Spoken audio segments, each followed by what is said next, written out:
हमारे बीच में पधार चुके हैं।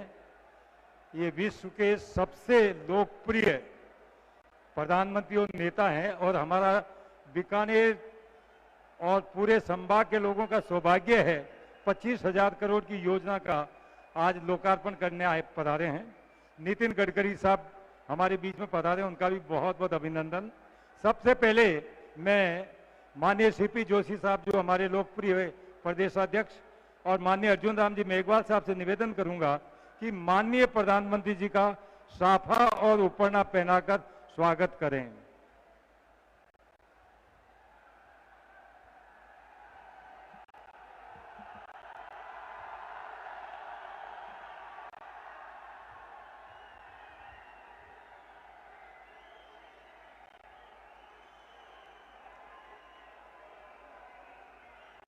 इसके साथ ही मैं माननीय हमारी पूर्व मुख्यमंत्री एवं राष्ट्रीय उपाध्यक्ष माननीय वसुंधरा जी से, हमारे नेता प्रतिपक्ष राजेंद्र जी राठौड़ साहब से और इसी प्रकार से केंद्रीय मंत्री गजेंद्र सिंह जी से, केंद्रीय मंत्री माननीय कैलाश जी चौधरी साहब से निवेदन करूंगा माननीय प्रधानमंत्री जी को मां करणी का चित्र भेंट कर स्वागत करें, अभिनंदन करें।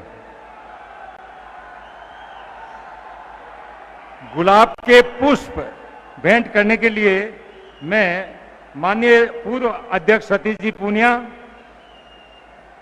देहात जिला अध्यक्ष जालम सिंह जी, विजय आचार्य जी, सुमित गोदारा जी, बिहारी लाल जी बिश्नोई, सुश्री सिद्धि कुमारी जी और सुशीला कंवर जी से निवेदन करूंगा कि माननीय प्रधानमंत्री जी का पुष्प गुच्छ भेंट कर अभिनंदन करें।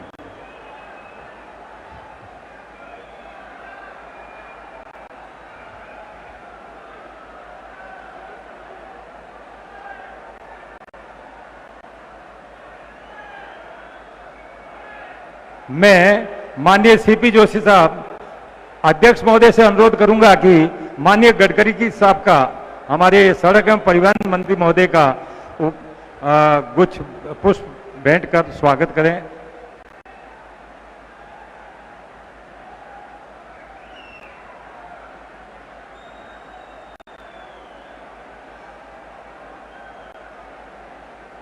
स्वागत भाषण के लिए आपके यहाँ के स्थानीय लोकप्रिय सांसद और भारत सरकार में विधि मंत्री माननीय अर्जुन जी मेघवाल साहब से निवेदन करूंगा कि अपना स्वागत भाषण में।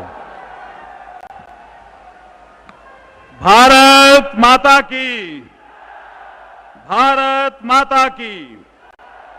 भारत के गौरव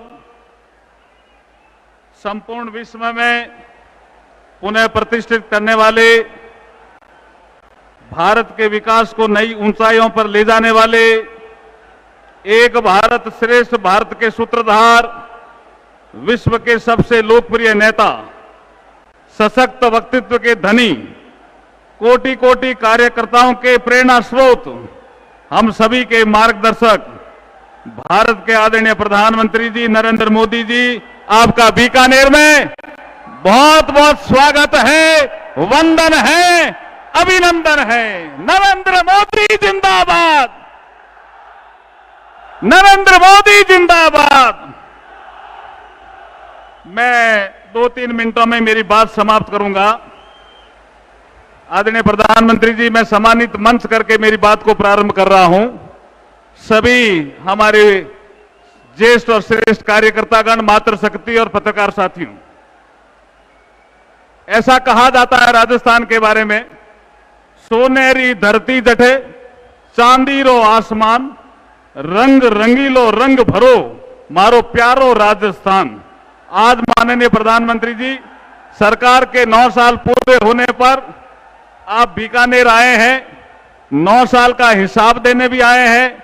9 साल नौरंग देसर में देने आए हैं। 9 रंग, इस जगह का नाम है नौरंग देसर, मतलब है 9 रंग, और आप आज 9 रंग भर रहे हैं बीकानेर की धरती में, बीकानेर के इतिहास में, बीकानेर के विकास में। क्या क्या रंग है? पहला रंग ग्रीन फील्ड एक्सप्रेसवे का रंग, राशि है आप 20,868 करोड़ अमृतसर से जामनगर, ये पहला रंग भरा है आपने नौरंग देसर में। दूसरा रंग भरा है सोलर ऊर्जा का रंग, पीएम गति शक्ति की राशि से करीब 25,000 करोड़ की अधिक राशि का यहां सोलर का प्राइवेट इन्वेस्टमेंट हुआ है। सर, ये सोलर हब बन गया बीकानेर आपकी नीतियों के कारण, इन्वेस्टमेंट फ्रेंडली नीतियों के कारण। मोदी जी का बहुत जोरदार स्वागत करो आप सोलर हब बनने के लिए। नरेंद्र मोदी जिंदाबाद। तीसरा रंग भरा है सर आपने ग्रीन एनर्जी कॉरिडोर की राशि जो 10,950 करोड़ की है, बनासकांठा से बीकानेर होते हुए मोगा, हमारे सीपी जोशी जी बैठे हैं, चित्तौड़ भी उसका मार्ग है। ये तीसरा रंग। चौथा रंग भरा है रेलवे का विकास, जिसमें रेलवे का हमारा बीकानेर का रेलवे स्टेशन में 471 करोड़ की लागत से बीकानेर का रेलवे स्टेशन एयरपोर्ट जैसा बन जाएगा। इतना सुंदर काम आज होने वाला है। पांचवा रंग भरा है आपने ईएसआईसी की हॉस्पिटल देकर के, मजदूर कल्याण का रंग एक भरा है। जो श्रमिक हैं इस अस्पताल से 1,34,000 श्रमिक लाभान्वित होने वाले हैं। ये भी आपने बीकानेर के विकास में रंग भरा है। छठा रंग भरा है आपने प्राकृतिक खेती का रंग, धरती कहे पुकार के यहां नाटक जो आपने दिखाया है उससे हम सब गदगद हैं, सब प्रसन्न हैं। सातवां रंग भरा है प्राकृतिक गैस की उपलब्धता के लिए गैस पाइपलाइन का रंग। 21वीं सीजीडी राउंड में बीकानेर का चयन 25,000 करोड़ से अधिक के निवेश से गजनेर इंडस्ट्रियल हब बनेगा। जैसे ही गैस की पाइपलाइन आएगी बीकानेर सेरेमिक हब बन जाएगा। आठवां रंग भरा है ग्रामीण विकास की, ग्रामीण सड़कों से आपने जोड़ा है, गरीबों को पक्के मकान दिए हैं, शौचालय दिए हैं। ये आठवां रंग है। और नवां रंग भरा है जल जीवन मिशन का। हमारे यहां पे पानी की बहुत कमी थी, जल जीवन मिशन के माध्यम से आपने पानी की किल्लत को दूर करके आपने बीकानेर के इतिहास में 9 रंग भरे हैं। नौरंग देशर में आपका पुनः स्वागत है, अभिनंदन है, बहुत बहुत धन्यवाद। भारत माता की।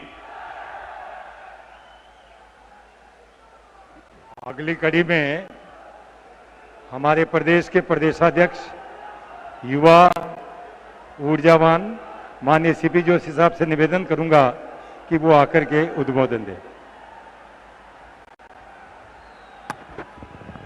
भारत माता की, भारत माता की।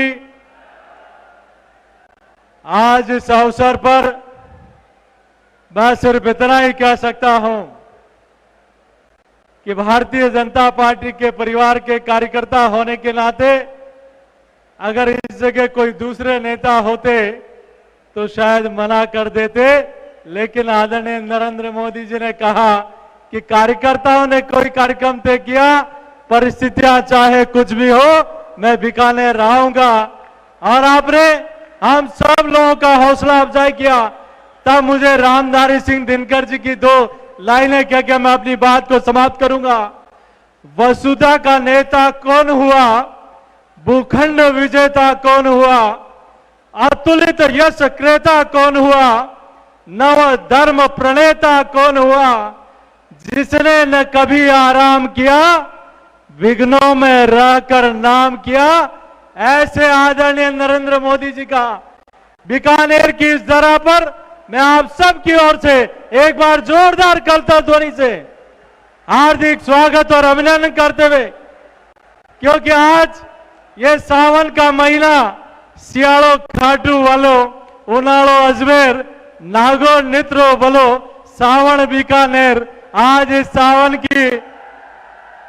इस सावन में कार्यकर्ता होने के नाते मैं, आपने धूप भी सहन करी, आपने बारिश भी सहन करी, लेकिन आपके पसीना, एक एक पसीने की बूंद ये राजस्थान में कांग्रेस की जड़ों में तेजाब डालने का काम करेगा। तो 2024 में फिर से दिल्ली में नरेंद्र मोदी जी के नेतृत्व में सरकार बनाने का काम करेगा। पुनः आदरणीय प्रधानमंत्री जी का मैं हृदय की गहराई से ये इस धरा पर, तेजाजी की धरा पर, ये गंग सिंह जी की धरा पर, इस पावन धराकर जम्बेश्वर भगवान की धरा पर आपका स्वागत और अभिनंदन करते हुए अपनी वाणी को विराम देता हूं। बहुत बहुत धन्यवाद। बोले भारत माता की। भाइयों और बहनों, जिस शख्सियत को जिनको सुनने के लिए आप 5 घंटे से धूप में और उसके बाद में बारिश में डटे रहे, ऐसे दुनिया के सबसे लोकप्रिय प्रधानमंत्री जिन्होंने हर वर्ग और हर व्यक्ति के लिए कोई न कोई योजना, कोई ऐसा हमारे में नहीं है जो इनकी योजनाओं से लाभान्वित नहीं हुआ। इसलिए मैं माननीय प्रधानमंत्री जी से अनुरोध करूंगा कि कृपया आप पधार कर अपना आशीर्वाद दें, हम सबको आशीर्वाद दें।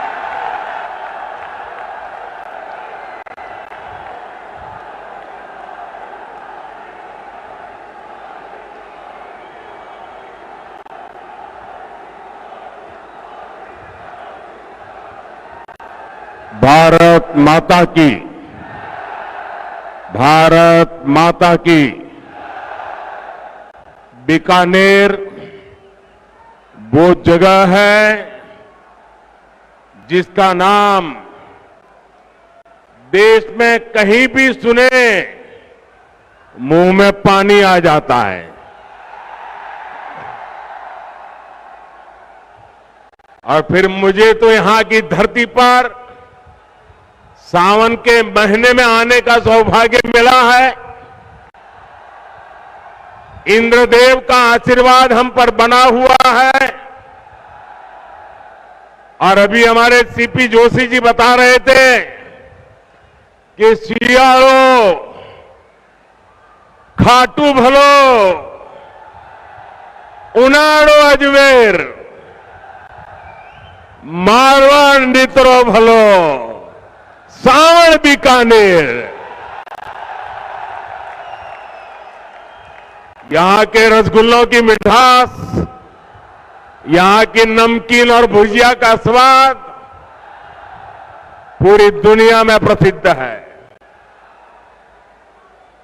मेरे लिए शहर इसलिए भी खास है क्योंकि बीकानेर को छोटी काशी के रूप में भी जाना जाता है।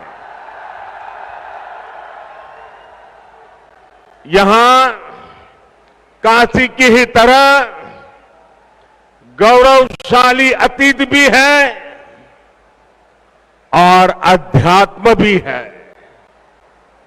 ये पावन धरा मां करणी की धरती है। सांख्य दर्शन के प्रणेता भगवान कपिल की तपोभूमि है। ये रुणीचा धाम रामदेवरा के बाबा रामदेव जी, सिद्ध समाज के गुरु जसनाथ जी और वीर तेजा जी के भक्तों की धरती है। ये पर्यावरण संरक्षण के प्रणेता गुरु जंबेश्वर की तपस्थली रही है। ये 13 पंथ धर्म संघ के आचार्य तुलसी की कर्मभूमि रही है। और यहां पुनरासर बालाजी का आशीर्वाद तो प्रत्यक्ष ही मिलता है। इन सभी देवों और संतों को मैं श्रद्धा पूर्वक नमन करता हूं। आप सब इतनी बड़ी संख्या में यहां आए और अभी जैसे बताया 4-4, 5-5 घंटे से कड़ी धूप में आप आशीर्वाद देने के लिए मौजूद हुए। मैं जितना आपका आभार व्यक्त करूं उसके लिए मेरे पास शब्द कम पड़ रहे हैं। मैं फिर एक बार हृदय से आपका आभार व्यक्त करता हूं, धन्यवाद करता हूं। साथियों, ये उत्साह बताता है, मैं ऊपर देख रहा हूं वहां तक लोग ही लोग हैं। ये उत्साह बताता है कि राजस्थान में मौसम का पारा ही नहीं चढ़ा है, बल्कि कांग्रेस सरकार के खिलाफ जनता का पारा भी चढ़ चुका है। और जब जनता का पारा चढ़ता है तो सत्ता की गर्मी उतरते और सत्ता बदलते भी वक्त नहीं लगता। साथियों, अभी कुछ ही देर पहले मुझे राजस्थान के विकास के लिए 24,000 करोड़ रुपए की विकास परियोजनाओं के लोकार्पण शिलान्यास का अवसर मिला। अमृतसर जामनगर एक्सप्रेसवे को राजस्थान में पड़ने वाला 500 किलोमीटर से लंबा सेक्शन अब शुरू हो गया है।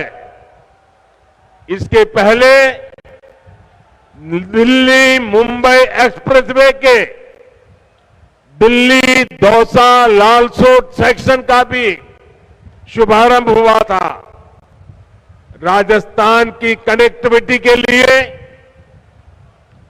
जितना काम भाजपा सरकार ने किया है उतना पहले कभी नहीं हुआ है। पिछले 9 वर्षों में केंद्र सरकार जितनी भी योजनाएं लाई हैं, हमारी कोशिश यही रही है उनका ज्यादा से ज्यादा लाभ राजस्थान को मिले। हमने देश भर के गरीबों के लिए 4 करोड़ पक्के मकान बनाए।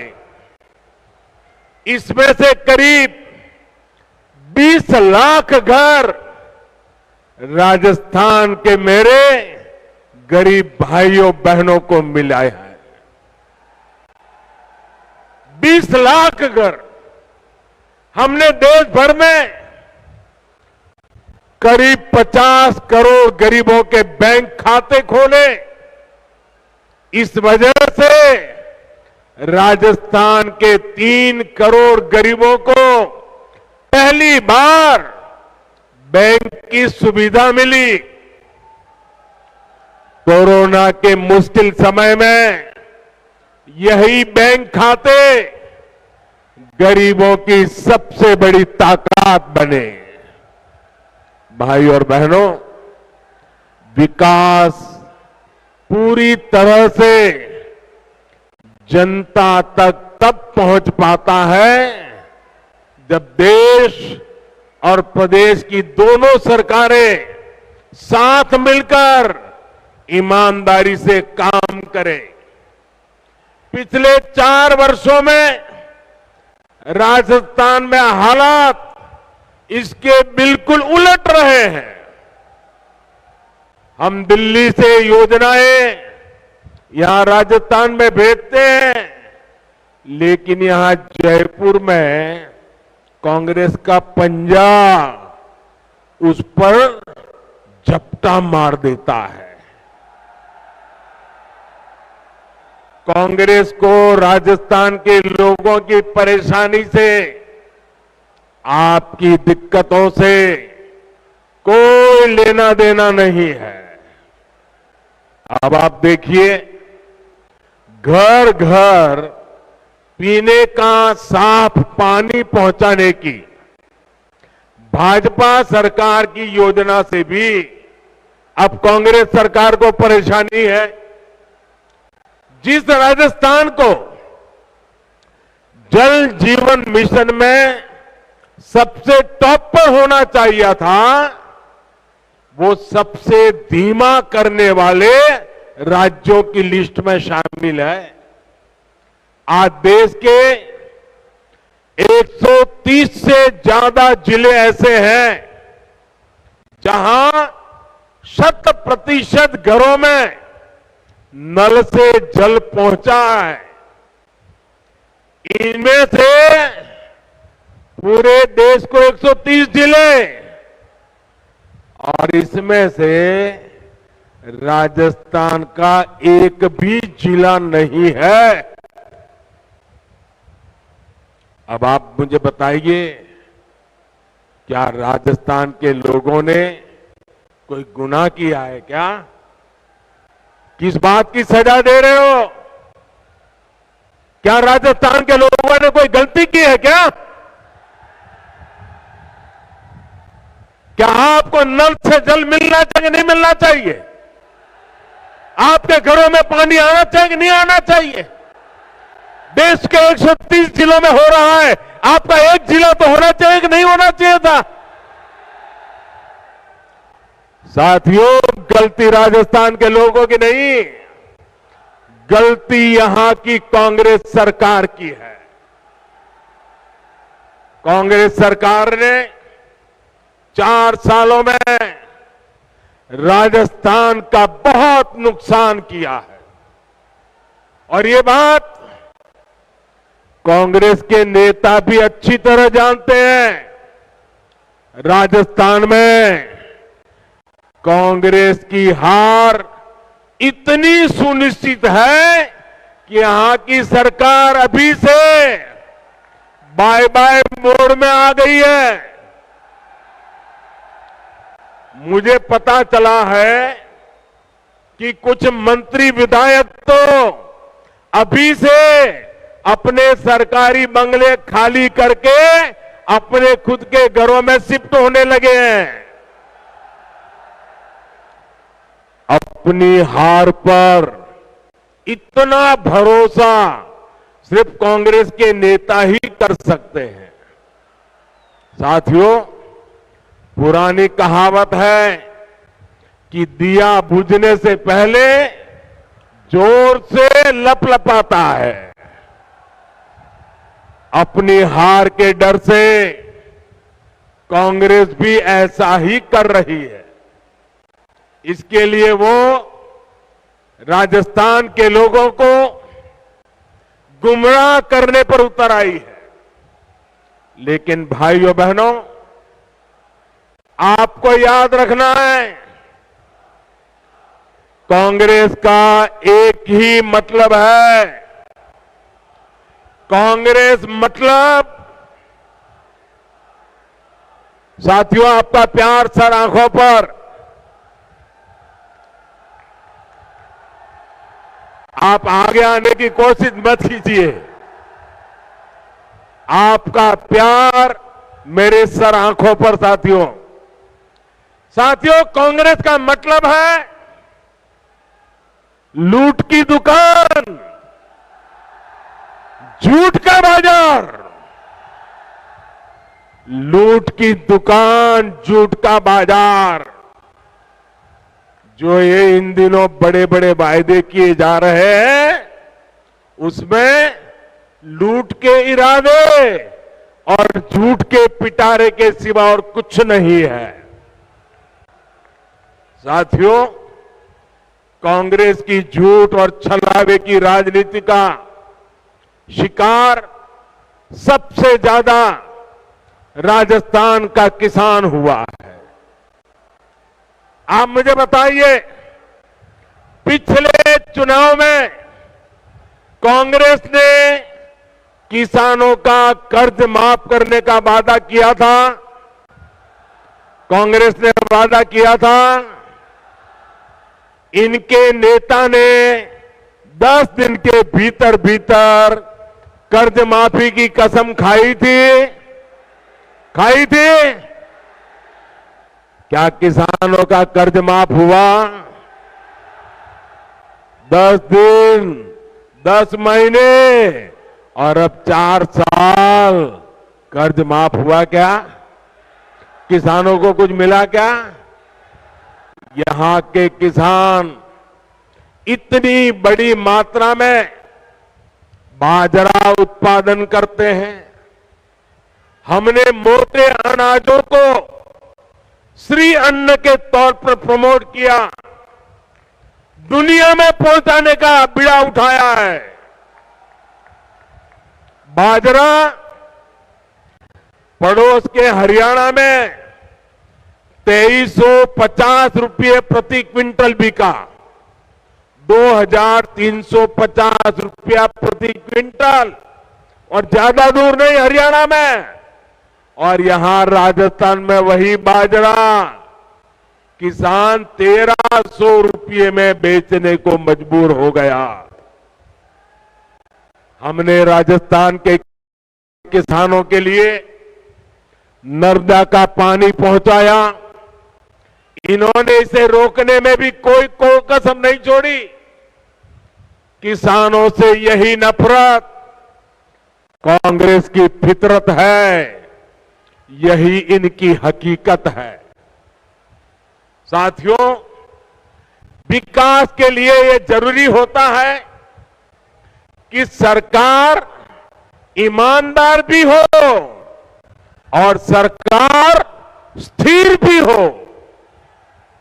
आज दुनिया में हिंदुस्तान का सम्मान बढ़ा है क्योंकि देश में आज एक स्थिर सरकार है। आपने स्थिर सरकार बना करके मुझे काम करने का मौका दिया है।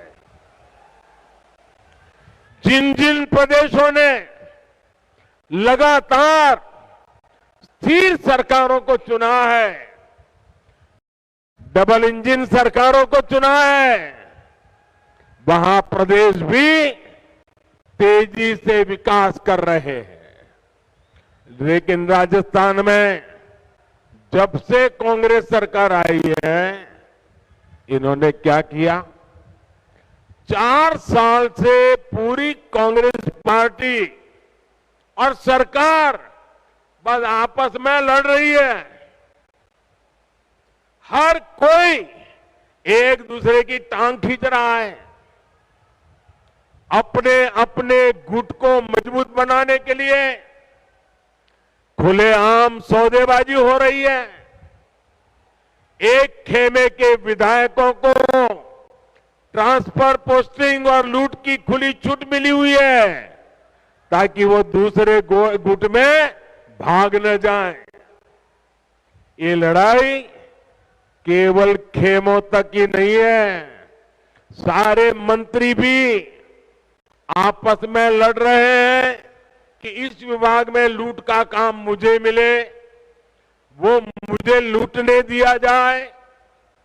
इस विभाग का काम उस विभाग को क्यों दिया गया? इस मंत्री कमीशन उस मंत्री के पास कैसे चला गया? पूरी राजस्थान सरकार इसी खींचतान में लगी पड़ी है और इस पर पूरी खींचतान के बीच राजस्थान के मुख्यमंत्री अपने बेटे का भविष्य बचाने में जुटे हुए हैं। उन्हें राजस्थान के बेटे बेटियों की कोई चिंता नहीं है। इस वजह से भी कई मंत्री विधायक उनसे खार खाए हुए हैं। आप मुझे बताइए साथियों, क्या ऐसे लोग राजस्थान का भला कर सकते हैं?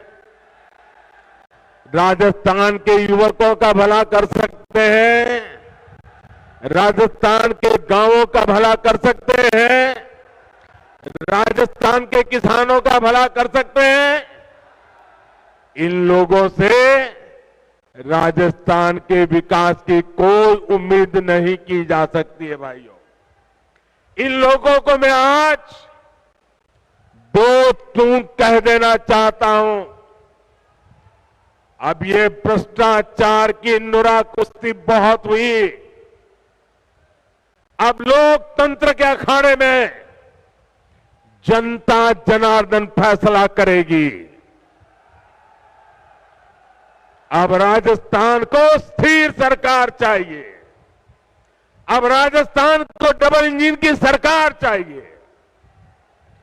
अब राजस्थान को परिवारवाद नहीं, अब राजस्थान को विकासवाद चाहिए। साथियों, राजस्थान में जब से कांग्रेस आई है, इसने एक और पहचान बनाई है। भ्रष्टाचार, अपराध और तुष्टीकरण। हालत यह है कि जब भ्रष्टाचार की रैंकिंग होती है तो राजस्थान उसमें नंबर 1 आता है, नंबर 1 आता है। जो राजस्थान अपनी शांति और सौहार्द के लिए जाना जाता था, वहां आज आए दिन सांप्रदायिक तनाव की घटनाएं हो रही हैं। पूरी कांग्रेस सरकार तुष्टीकरण में लगी हुई है। यहां सिस्टम इतना बेखौफ हो गया है कि पेपर लीक की एक अलग इंडस्ट्री खुल गई है।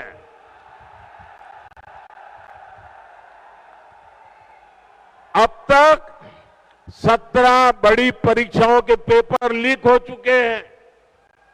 यानी यहां युवाओं के भविष्य से खुलेआम खिलवाड़ हो रहा है।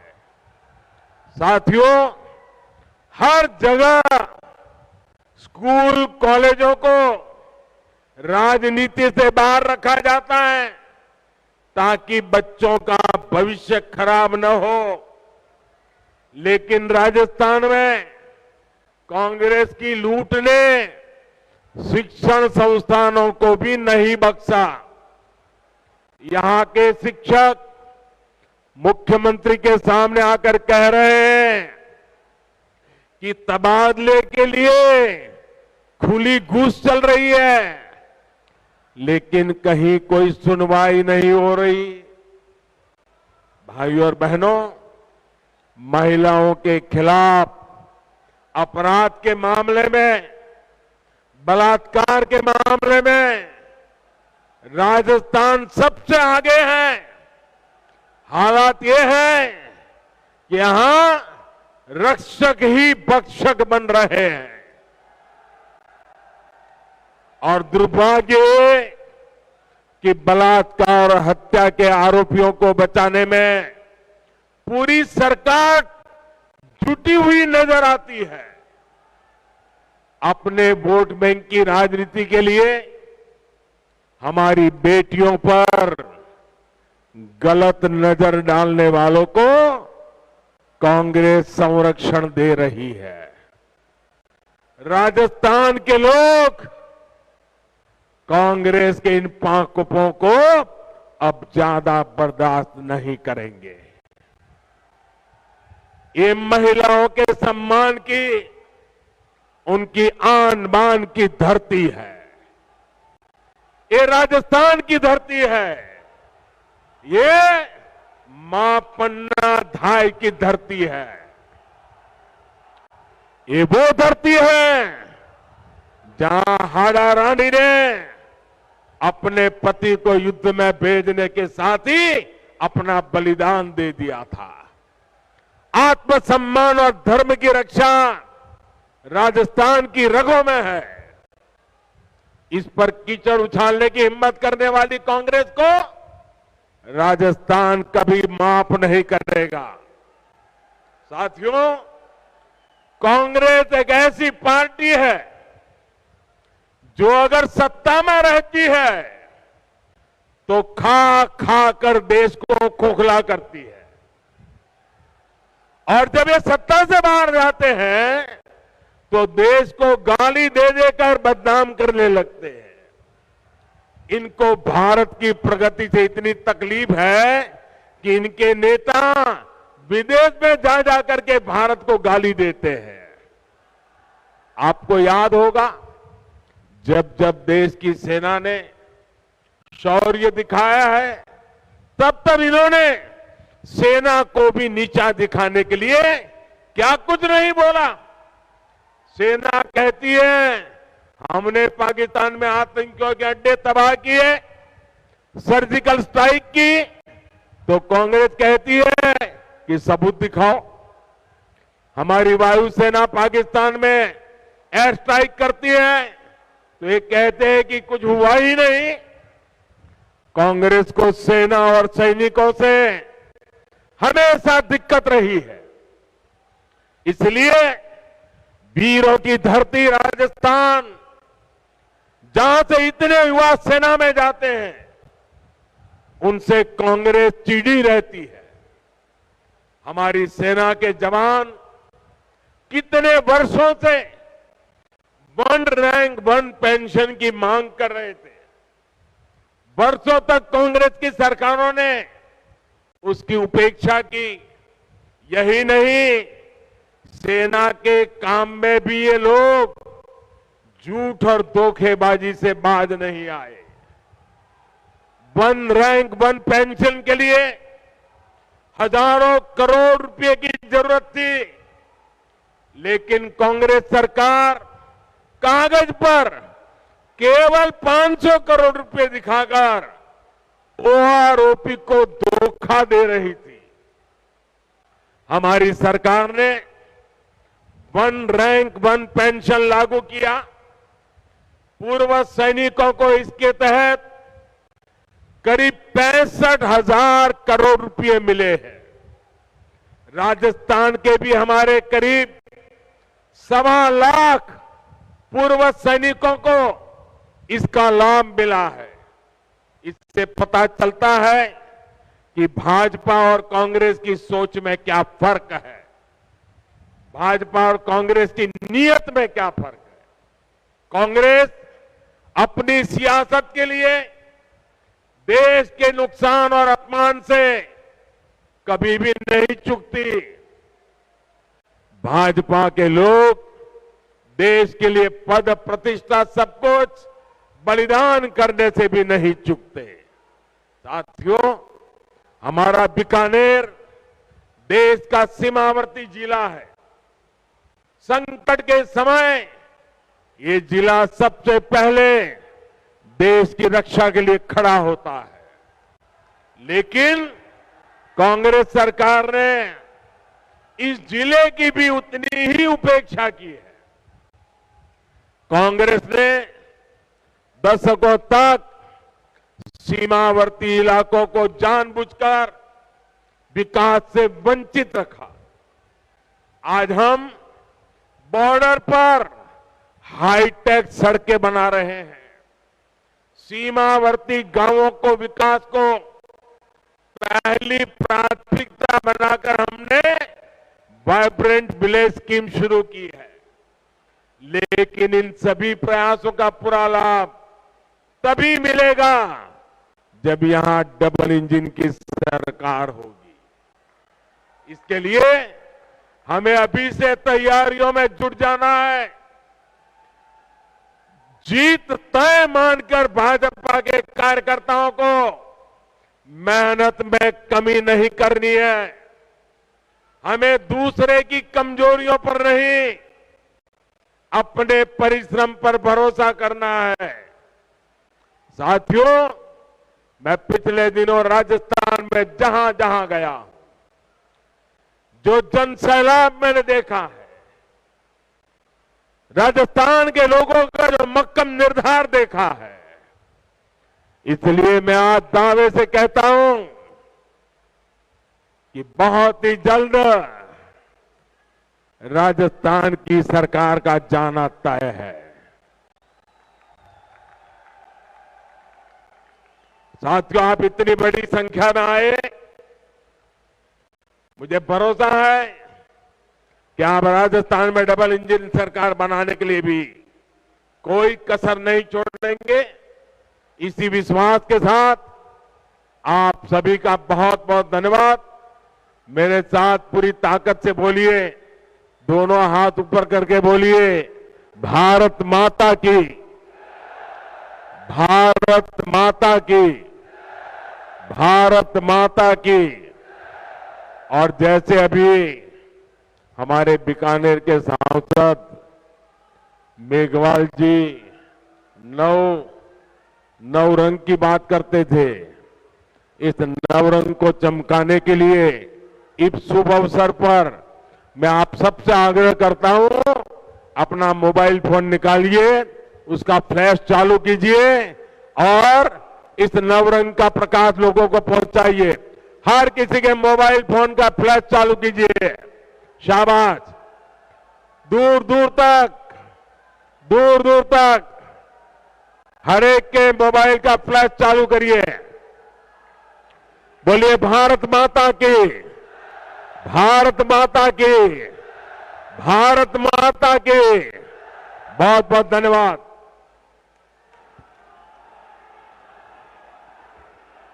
प्रधानमंत्री जी का हम सबको आशीर्वाद प्राप्त हुआ है, उसके लिए हम सभी उनके हृदय से आभारी हैं और ऐसा ही आशीर्वाद राजस्थान पे आपका बना रहे, यही हमारी अपेक्षा और आकांक्षा है। धन्यवाद। आप सब लोगों से निवेदन है, प्रधानमंत्री जी के प्रस्थान करने तक कृपया अपने जगह पे रहें, अपनी जगह पे विराजे रहें।